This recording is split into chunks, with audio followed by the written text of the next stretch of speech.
വർക്കാണ്, രാവിലെ എണിച്ചുള്ള വർക്കാണ്. നമ്മുടെ പശു ഫാമാണ്, ചെറിയ രീതിയിൽ ഫാം. അപ്പോൾ രാവിലെ പശു കറവും കാര്യങ്ങളൊക്കെ ആയിട്ട് നമ്മൾ പണി സ്റ്റാർട്ട് ചെയ്യാണ്, തുടങ്ങാൻ പോവാണ്. ചാണാൻ വരാൻ പോവാണ്. രാവിലത്തെ പശുവിനെ കാണാനുള്ള ചാണകം കാര്യങ്ങളൊക്കെ വാരി കുളിപ്പിക്കാനുള്ള പരിപാടിയാണ്. അപ്പോൾ ഫസ്റ്റ് നമ്മൾ തൊഴുത്ത് ക്ലീൻ ചെയ്യുന്നതാണ്. തൊഴുത്ത് ക്ലീൻ ചെയ്ത് അവരെ കുളിപ്പിക്കാനുള്ള പരിപാടി തൊഴുത്ത് ക്ലീൻ ചെയ്ത് സെറ്റാണ്.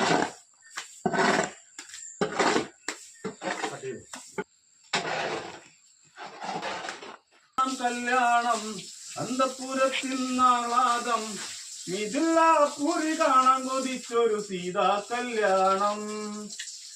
കല്യാണം കല്യാണം അന്തപുരത്തിൽ ആഹ്ലാദം മിഥിലാപുരി കാണാൻ കൊതിച്ചൊരു സീതാ കല്യാണം.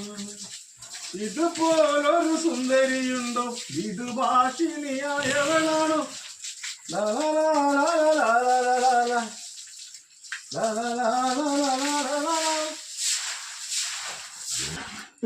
പ്രിയ സുഹൃത്തുക്കളെ, 4 മണിക്ക് എണിച്ച് പശുവിനെ കഴുകി പശുവിനെ കറന്ന് രാവിലെ അവർക്ക് വെള്ളവും തീറ്റയും കൊടുത്തിട്ട് നമ്മൾ നമ്മുടെ വർക്കിനായിട്ട് മാറുകയാണ്. എന്താ കുഴപ്പമെന്ന് പറഞ്ഞു കഴിഞ്ഞാൽ ഈ മിൽമക്കാർ നമുക്ക് തീരെ വില തരുന്നില്ല. ഇപ്പോഴും പാല് 35, 36, 40.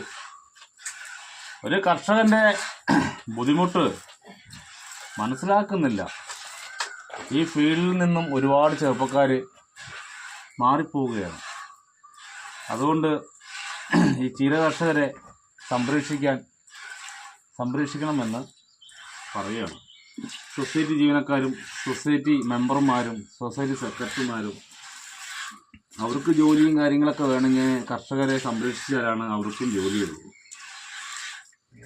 അതുകൊണ്ട് കർഷകരെ സംരക്ഷിച്ച് ഓരോ സൊസൈറ്റിയിൽ നിന്നും ലോൺ സൗകര്യങ്ങൾ എല്ലാം കർഷകർക്ക് ചെയ്തു കൊടുത്ത് കർഷകരെ പിടിച്ചു നിർത്തണം.